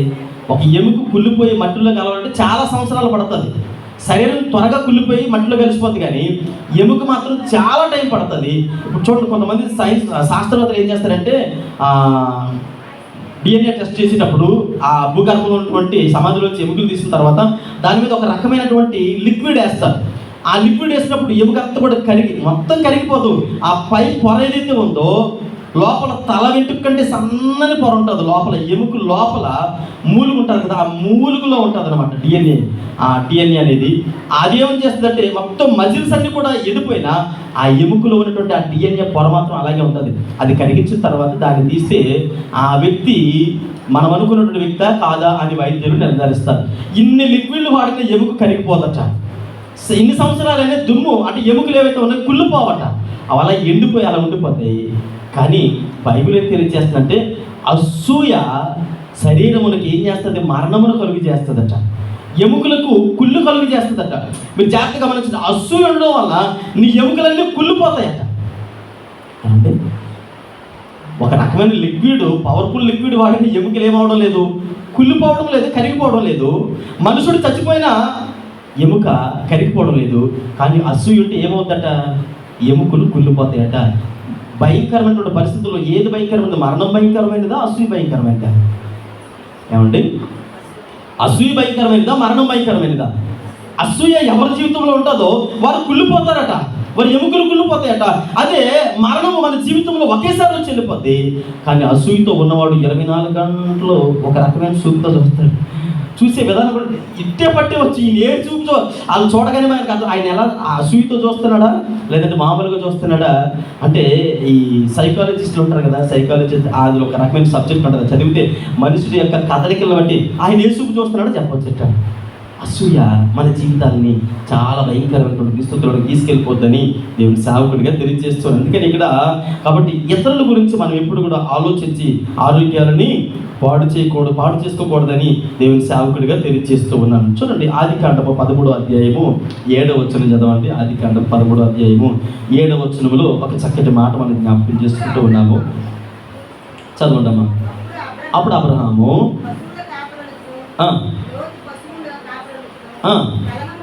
కలహము పుట్టిను. చాలండి. ఇక్కడ మరొక వాక్య భాగం కూడా చదవండి. 2వ రాజుల గ్రంథం 19వ అధ్యాయము 28వ వచనం కూడా చదవండి.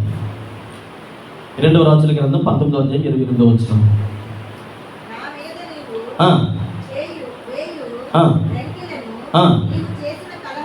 కలహమును కనుక నీ ముక్కునకు నీ నోటికి తగిలించదును. ఇక్కడ 2 గుంపులు అంటే 2 వచనాల్లో మనకి ఏం కనబడుతుంది? కలహము కనబడుతూ ఉంది. కలహ ప్రియులకి ఒకటి అసూయ మనం జ్ఞాపకం చేసుకున్నాం. అసూయ వలన శరీరంలో ఉన్నటువంటి ఆ ఎముకలు కుళ్ళిపోతూ ఉన్నాయి. మరణించిన ఎముకలు కుళ్ళిపోవు, కానీ అసూయతో ఉండడం వలన ఎముకలు కుళ్ళిపోతూ ఉన్నాయి. రెండవది కలహము. అబ్రహాము లోతు గొర్రెల కాపర్లకు వచ్చినటువంటి కలహమును బట్టి లోతు అన్నాడు ఈ కలహాన్ని పెద్ద చేసుకోవడానికి చూశాడు. అబ్రహాం అయితే సద్దు తగ్గించుకోవడానికి తనను తను తగ్గించుకుంటూ వదిలేనికి ఇష్టమైన ప్రాంతానికి వెళ్ళిపో అన్నాడు. మన జీవితంలో కలహాలు అనేవి సర్వసాధారణంగా ప్రతి కుటుంబంలో చిన్న కలహాలు వస్తాయి, ఏదో ఒక సందర్భంలో వస్తూ ఉంటాయి. దేవుని బిడ్డలుగా మనము మరి ముఖ్యముగా బల్లలో పాలు పంపులు ప్రభు యొక్క సంస్కారంలో కానీ ప్రభు సన్నిధిలో కానీ వివేచన లేకుండా, ముఖ్యంగా నేను క్రైస్తవుడిని ఆయన ధైర్యంగా గుండెల మీద చేయబెట్టుకొని నేను దేవుని కుమారుని కుమార్తెని అని చెప్పుకోగలిగే సత్తా నీకు ఎప్పుడు వస్తుందంటే, దేవుడు నిన్ను అంగీకరించాలి అంటే నీకు వివేచన ఉండాలి. ఏ వివేచన? ఏది మంచిదో ఏది చెడ్డదో, ఏది చేస్తే ప్రభు రాజ్యానికి చేరుతావో, ఏది చేస్తే నరకానికి వెళ్తావో తెలుసు ఉండాలా. ఇవన్నీ తెలుస్తూ అన్నీ తెలుసులే అనుకుంటూ వెళ్ళిపోయి అసూయ ఉంది, కలహములు ఉన్నాయి. చిన్న విషయంలో పాపం ఏదో చిన్న విషయంలో కలహం వచ్చింది, ఇంక దాన్ని అలాగా తవ్వుతూ ఉండి దాన్ని అలా పెద్ద చేసుకొని ఏం కోల్పోతూ ఉన్నారు? కలహం వలన ఏం కోల్పోతున్నారండి? నిత్య జీవాన్ని కోల్పోతూ ఉన్నారని ఇక్కడ మనం జ్ఞాపకం చేసుకుంటూ ఉన్నాం. పిల్లలు జ్ఞాపకం చేసుకుంటూ చాలా మరి కొన్ని మాటలు చూడండి. కీర్తన 55 కీర్తన భాగము 21వ చరణాన్ని ఒకసారి మనం జ్ఞాపకం చేసుకుని ముందుకు వెళ్ళిపోతాం. నోటి మాటలు వెన్నవలే మృదువుగా ఉన్నను, అయితే వారి హృదయములో ఏముందండి? ఎక్కడుందట? నోటి మాటలు ఎలా ఉంటాయి? మృదువుగా, వెన్న. అక్కడ చూడండి, ఆ మాట మనం చదువుతూ ఉంటే, వారి నోటి మాటలు వెన్నవలే మృదువుగా ఉన్నవి, అయితే వారి హృదయంలో కలహం ఉన్నది, అయితే అవి వరదీసిన బాగా పదును పెట్టినటువంటి కత్తులట.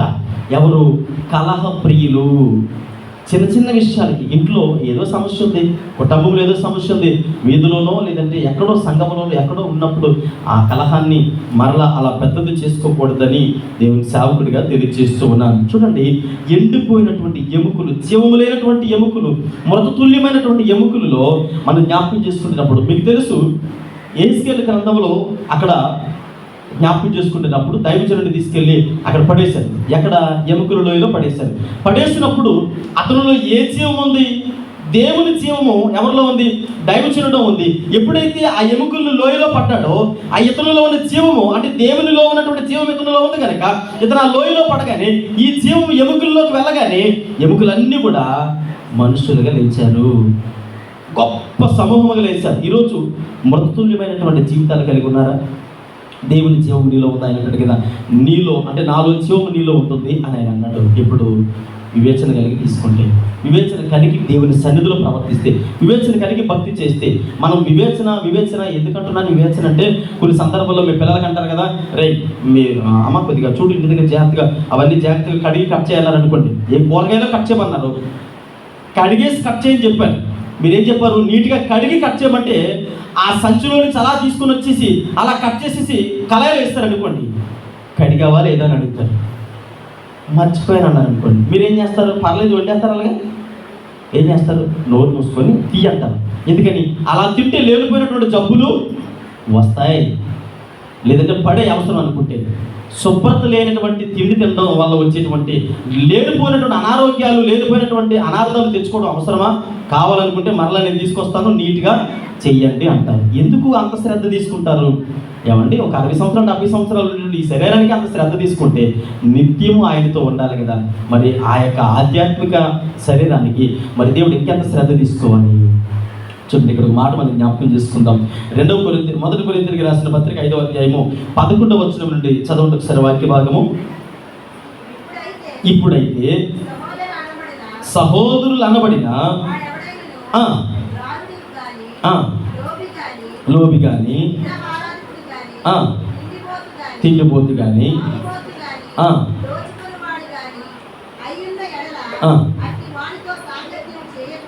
చాలు.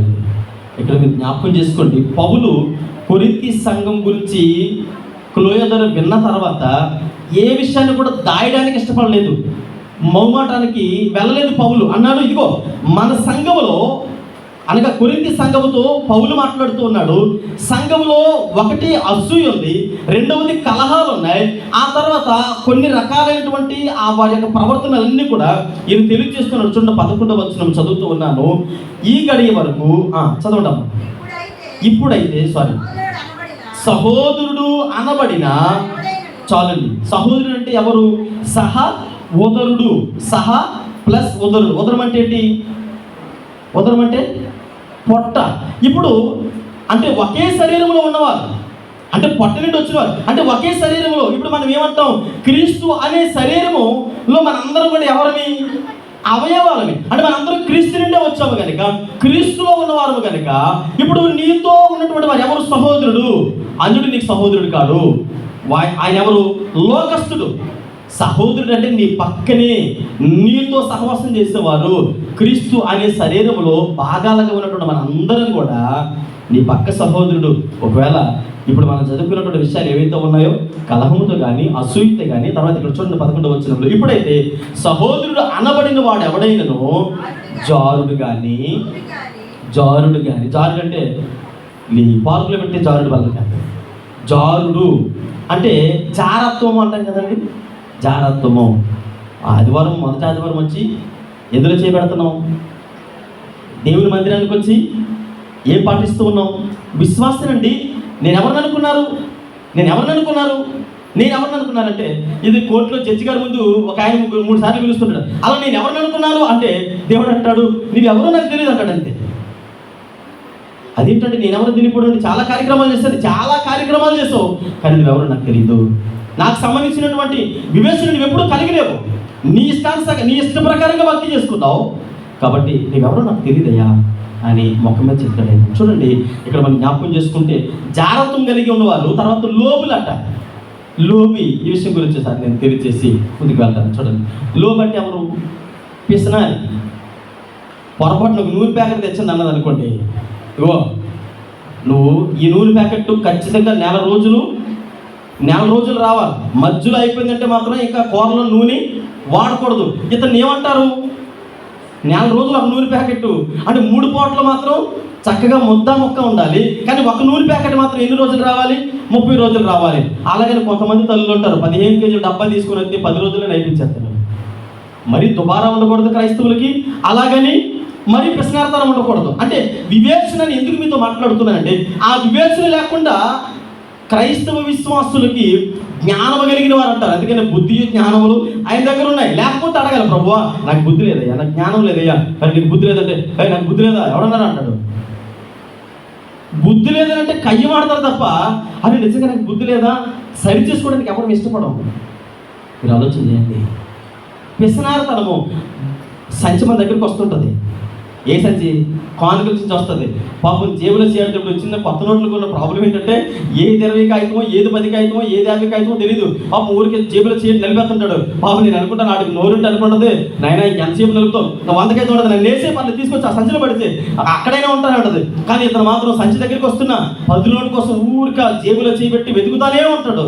శుభ్రం నలిపి చివరికి అనుకోకుండా 100 రూపాయల నోటు పడిపోయింది అనుకోండి, ఒక్కసారి ఇలా చూసి వేస్తాడు. అది 100 దొరికేసాను, దగ్గరికి వచ్చేసింది కాబట్టి 100 తీశాను, ఇంకొంచెం 5 నిమిషాలు ఉంటే ఖచ్చితంగా నేను 10 తీసేవాడిని అంటాడు. అంటే ఇతను ఏమనాలి? దేవుడు ఇచ్చేటప్పుడు మాత్రం సంచులు కొంచాలు కావాలి, కానీ మనం ఇచ్చేటప్పుడు మాత్రము చెంచాలు, అది స్పూన్ అంటాం కదా, స్పూన్తో పెడతాం. దేవుడు ఇస్తే సంచులతోటి, మనం ఇస్తే స్పూన్లతోటి. ఇది ఎక్కడ న్యాయం అండి? అంటే దేవుని మందిర పరిచర్య అంటే ఎందుకు దేవుని మందిర పరిచర్య మనం అనుకుంటాం, నేను ఇస్తేనే దేవుని సన్నిధి నడుస్తుంది ఏంటంటే, నువ్వు ఇస్తేనే నడుస్తుంది. ఎందుకంటే తీసుకున్నోడివి ఎవడం తెలీదా? ఇప్పుడు చూడండి, నేను ఫర్ ఎగ్జాంపుల్ మీ దగ్గర ఎవరి దగ్గర 10,000 అప్పు తీసుకున్నాను అంటే, అమ్మ నాకు 10,000 అవసరం, అప్పు ఇవ్వండి తీసుకున్న తర్వాత, అమ్మ ప్లీజ్ అని చెప్పేసి 10,000 తీసుకున్న తర్వాత, బాబు నా కూతురికి ఫీజు కట్టాలి 10,000 ఇవ్వండి, ఇస్తానండి అన్నాను అనుకోండి, ఇస్తాను ఇప్పుడు తొందరటి అన్నాను అనుకోండి. అంటే తీసుకునేటప్పుడు కాళ్ళయాల పడతాను, ఇచ్చేటప్పుడు ఏం చేస్తాను? ఇస్తాను ఇప్పుడు తొందరటి అన్నాను అనుకోండి. మరలా నాకు ప్రాణం మీదకి వచ్చిన తర్వాత మా పాస్టర్ గారికి ఏదో బాగోలేదని చెప్పేసి, ఏమంటే 1000 రూపాయలు ఉంటే ఇవ్వండి. ఎవరు నీకే 1000 రూపాయల ఏముంటే వచ్చారు నేను అనుకోండి. 10,000 ఇచ్చి 10 సంవత్సరాలు తెప్పించుకున్నాం, ఇప్పుడు 1000 రూపాయల కోసం ఖచ్చితంగా ఇంక నేను మరలా చచ్చిపోయేదాకా 1000 రూపాయలు ఇవ్వు అంటారు. ఎందుకని? ఆ వ్యక్తిలో ఎలాంటి గుణలక్షణాలు ఉన్నాయి? ఈరోజు క్రైస్తవ విశ్వాసులు చాలా సంఘాల్లో ప్రవర్తిస్తారు. ఎలా ప్రవర్తిస్తారంటే, వచ్చేటప్పుడు మాత్రం 2 చేతులతో పట్టుకుంటారు, ప్రభువా నీకు స్తోత్రం ప్రభువా, మరి ఎంత ఈ కార్యం చేసినది నీకు వందనాలు ప్రభు అంటారు. పొరపాటున దేవుని మందిరంలో ఇది ఇయ్యాలి అనుకోండి, ఎలాగ ఆలోచిస్తారంటే, అంతే సేకలే, మరి నెలకు 4 వారాలు కాబట్టి నువ్వు ఈరోజు ఉందా, వచ్చే ఆదివారం ఉందా, ఆ పై వచ్చే ఆదివారం ఉందా, ఆ పై వచ్చే ఆదివారం ఉందా, ఎంత అయింది మొత్తం 400 అయింది, చాలే దేవుడికి, దేవుడే కోటేశ్వరుడు కాబట్టి మళ్ళీ ఎందుకు ఆయన కానుక అంటాడు. అంటే సంఘాలలో వచ్చేటువంటి కొన్ని ఇబ్బందులు, విశ్వాసులు చాలా సందర్భాలలో సన్నగిలుపు అంటే ఆర్థికంగా కానీ ఆశీర్వాదాల పరంగా కానీ దిగజారిపోవడం గల కారణం ఏంటో తెలుసండి. మనకి ఇవ్వడం రాదు, తీసుకోవడం మాత్రం వచ్చాం.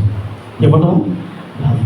నేనే కూడా ఎవరైనా పార్టీ ఇచ్చారనుకోండి, 10 మంది మా ఇంట్లో నేను మా పాస్టర్ గారు పిల్లలిద్దరిని తీసుకుని వెళ్ళి పర్లేదు కూర్చోండి అవన్నీ ఇవన్నీ ఆర్డర్ చేసుకుని శుభ్రం చేసి మా ఇంటికి చిన్న ప్రార్థన లేదా ఏదైనా ఫంక్షన్ పెట్టాను అనుకోండి, కేకులు పంచాను అనుకోండి, వీడు ఎంత పిసినాడు అండి. మన దగ్గరికి వచ్చినప్పుడు ఏమో బిర్యానీ తిన్నాడు, వాళ్ళ ఇంటికి వెళ్తున్నాడు కేకులు పెట్టాడు. ఇలాంటి వాడిని అసలు ఎక్కడ చూడలేదండి. మన సంఘంలో ఇతనికి నోబెల్ బహుమతి వస్తే మన సంఘంలో ఇతనికి ఇవ్వాలంటారు. అప్పుడు ఎవరికి? నాకన్నమాట. అంటే దేవునికి ఇచ్చే విషయంలో మన చేతులు ఇలా కొరచబెట్టుకుంటూ ఉన్నాం, దాచేస్తూ ఉన్నాం. దాసి దాసి దాసి చక్కగా మల్లేశ్వర డాక్టర్ దగ్గరికి వెళ్ళిపోతాం. ఎందుకని? ఇన్ని రోజులు పెట్టి దాచుకున్నదంతా లోపి తనకున్నటువంటి పిసనారితనం వల్ల కరెక్ట్గా టైంకి తినలేడు, ఆరోగ్యంగా ఉండలేడు, అంటే ప్రశాంతంగా సరైన వస్త్రాలు వేసుకోలేడు. వాక్య భాగాలు చదువుతుంటే నాకు అనిపించింది, నిజంగా ఇలాంటి వారు ఉంటారా అనిపించింది. సరైన వస్త్రాలు వేసుకోరట.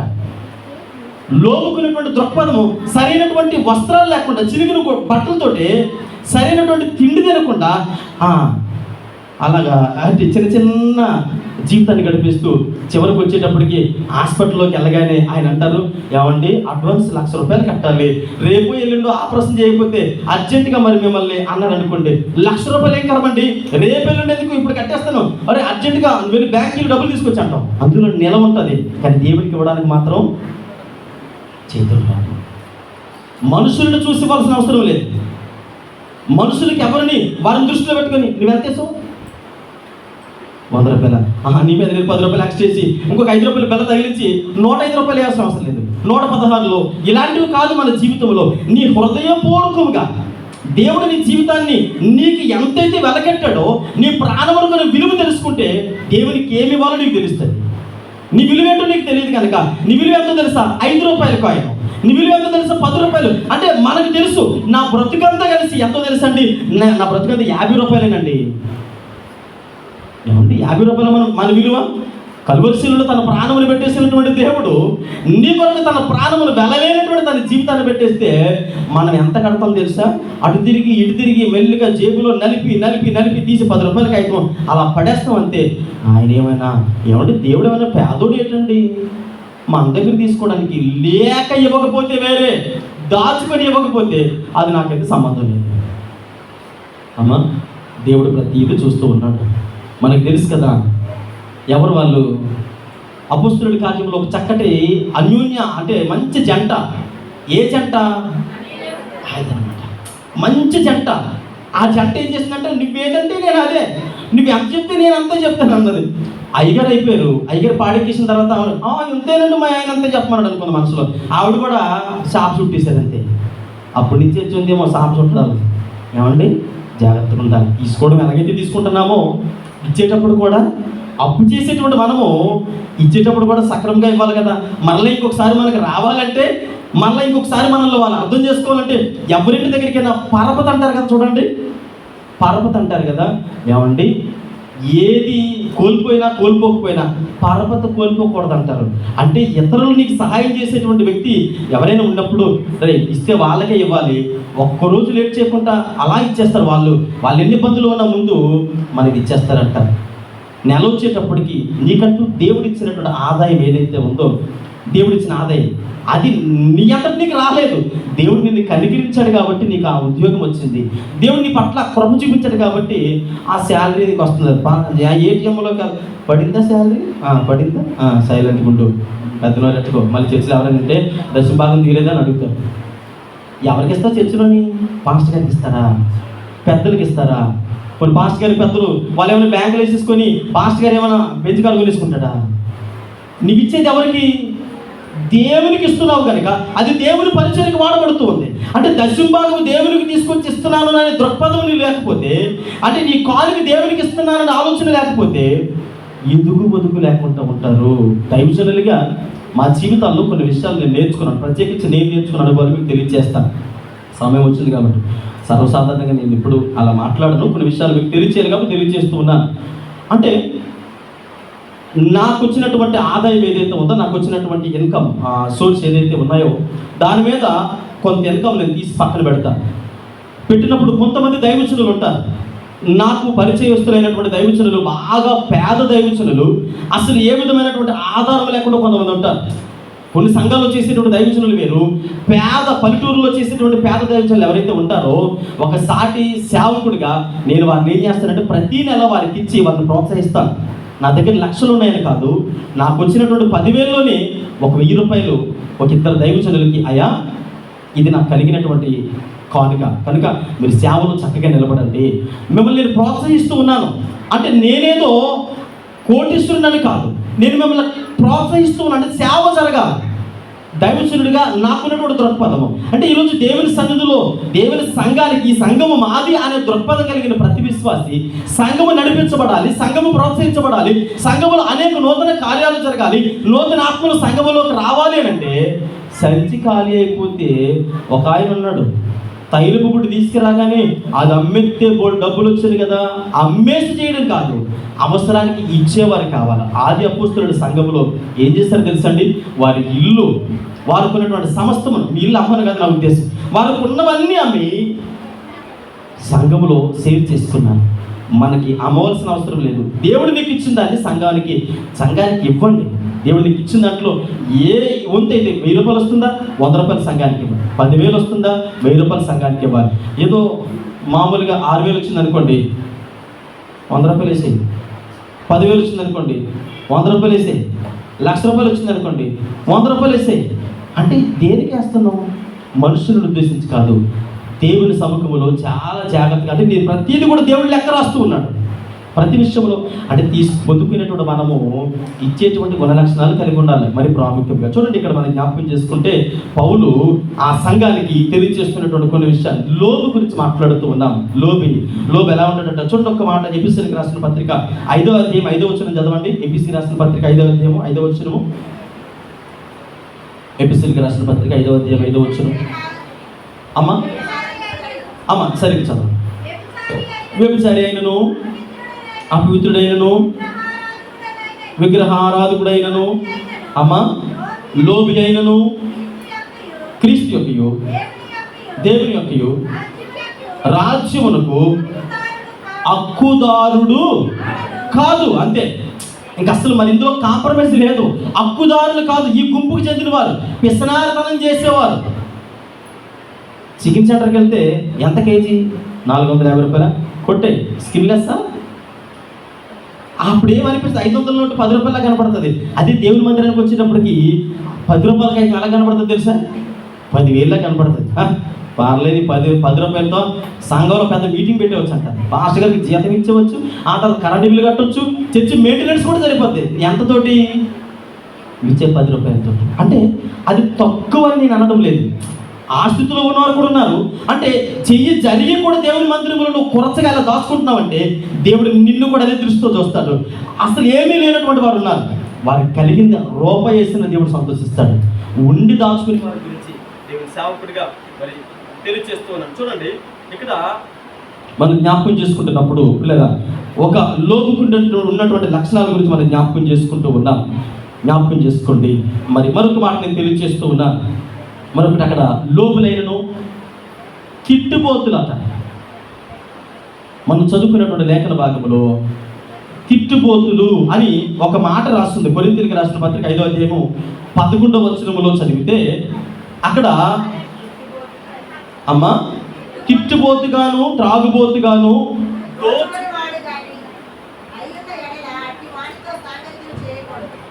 దోచుకునేవానుగాను ఉన్న ఎడల అట్టి వారితో సాంగత్యము చేయకూడదు. ఇక్కడ మీరు జ్ఞాపకం చేసుకోండి. ఈ మాటలు తిట్టుబోతూ అనంటే మన నోరు అదుపులో ఉండదు. కొన్ని సందర్భాలలో నోటికి ఎలా వస్తే అలా ఆయా సందర్భాల్లో మాట్లాడుతూ ఉంటాం, తిడుతూ ఉంటాం, కుమిలాడుతూ ఉంటాం. అంటే నోటికి ఏ విధంగా వస్తుంది అలా మాట్లాడుతూ.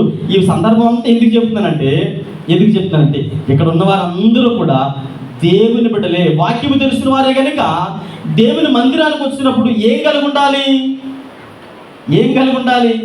వివేచన కలిగి ఉండాలి, జాగ్రత్త కలిగి ఉండాలి, భయభక్తులు కలిగి ఉండాలి. ఇవేమీ లేకుండా ఇవేమీ లేకుండా ఇలాంటి ప్రవర్తనలు కలిగి ఉంటూ ఉన్నారని తెలియజేస్తూ ఉన్నారు. ఈ లక్షణాలు కొరింథీ సంఘంలో ఉన్నాయి కనుక క్లేపా ద్వారా ఎవరు తెలుసుకున్నారు?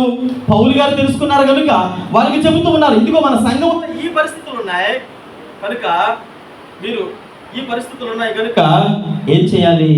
చాలా జాగ్రత్తగా ఉండాలి. తిట్టుబోతులు కానీ త్రాగుబోతులు కానీ మరి ఉండకూడదు అని తెలియజేస్తూ ఉన్నారు. విగ్రహారాధకులు కూడా ఉండకూడదు. తర్వాత దోచుకునేవారు. ఎవరు దోచుకునేవారు అంటే మనకు తెలుసు, అన్యాయంగా కొంతమంది దగ్గర దోచుకుంటూ ఉంటాం, ఇంకొంతమంది వేరే వేరే రకాలుగా కూడా దోచుకుంటూ ఉంటారు. హల్లెలూయా, హల్లెలూయా. వేరే వేరే రకాలుగా ఆక్యుపై చేస్తూ ఉంటారు. అందుకనే ఇలాంటి వారి విషయంలో మనం జ్ఞాపకం చేసుకుంటున్నప్పుడు విగ్రహారాధన గురించి ఒక మాట చెప్పేసి నేను ముగిస్తాను. చూడండి, ఏంటంటే మనం చాలా సందర్భాల్లో కొన్ని విషయాలు ప్రేమిస్తూ ఉంటాం. అధికంగా దేన్నైతే ప్రేమిస్తామో అది విగ్రహారాధనకి సంబంధించింది. ధనాన్ని ప్రేమించేవారు కొంతమంది ఉంటారు. ధనాన్ని ప్రేమిస్తారు, ఆస్తిని ప్రేమిస్తారు, పిల్లలు ప్రేమిస్తారు. ఉదయం లేచిన వెంటనే ఏం చేస్తారు? చింతల్లి అంటారు. ఏ తల్లి? ఉదయం లేచిన వెంటనే ఆవిడ రాగానే 2 చేతులు తుడుచుకొని ముఖం చూపించు అని ఇలా చూస్తారు. ఇదే ఆరాధన, విగ్రహారాధన. కాబట్టి ఒక ఆయన ఉన్నారు, ఒక ఆయన పాపం తెగ ప్రేమించేవాడు. చాలా చక్కగా ఇస్సాకుని ఎత్తుకొని దించేవాడు కాదు, ఇస్సాకుని పట్టుకొని దించేవాడు కాదు. అలా అల్లారుముద్దుగా చూస్తున్నప్పుడు దేవుడు వచ్చాడు, అబ్రహామా అబ్రహామా అనగానే